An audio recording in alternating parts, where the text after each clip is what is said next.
এসো হে বৈশাখ, এসো এসো, তাপস নিঃশ্বাস বায়ে, মোমোর সুরে দাও রায়, বৎসরের আবর্জনা দূর হয়ে যাক, এসো এসো, এসো হে বৈশাখ, এসো এসো।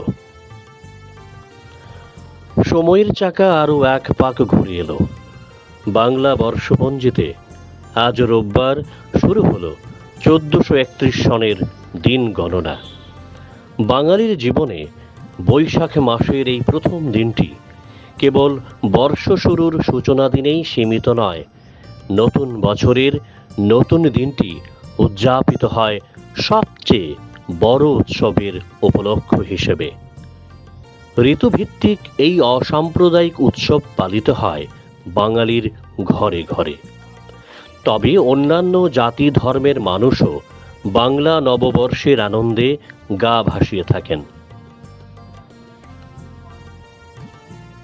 আমাদের ভারতবর্ষের ত্রিপুরা, পশ্চিম বাংলা, অসম সহ বিভিন্ন রাজ্যে ছড়িয়ে ছিটিয়ে থাকা কোটি কোটি বাঙালির ঘরে পয়লা বৈশাখ পালিত হয় মহা আড়ম্বরে। বিশ্বের বিভিন্ন প্রান্তে থাকা বাঙালিরাও মেতে ওঠেন পয়লা বৈশাখ নিয়ে। আমাদের প্রতিবেশী রাষ্ট্র বাংলাদেশে পয়লা বৈশাখে নববর্ষ উদযাপন হয় দিনভর নানান বর্ণাঢ্য অনুষ্ঠানের মধ্য দিয়ে। বাস্তব অর্থে পয়লা বৈশাখের এই উৎসব হয়ে উঠেছে বাঙালির জাতিসত্তা ও সংস্কৃতি উদযাপনের এক বিপুল বর্ণাঢ্য মহোৎসবে। বাঙালির ঘরে ঘরে পয়লা বৈশাখে সাংস্কৃতিক অনুষ্ঠানের পাশাপাশি খাওয়া দাওয়াতেও বাঙালির ঐতিহ্যবাহী নানান রকমের পদগুলো রান্নায় সচেষ্ট হবেন। সকালের প্রাতরাশ বা দুপুরের ভোজে বাঙালির পাতে উঠবে ইলিশ মাছের ভাজা, নানান রকমের মাছ মাংস, সঙ্গে থাকবে বিভিন্ন সবজির বাটা, ভর্তা, ভাজি, ডাল, ঘন্ট, টক ঝাল, ঝালের সুস্বাদু ব্যঞ্জন।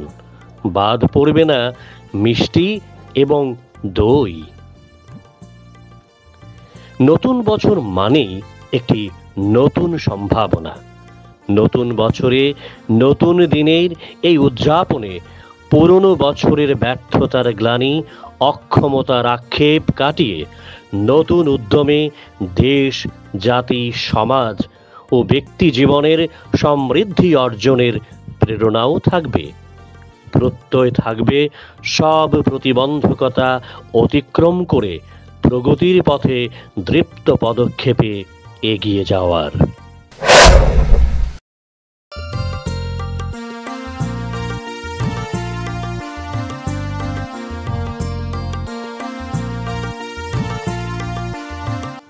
Bureau report, jam 24 news.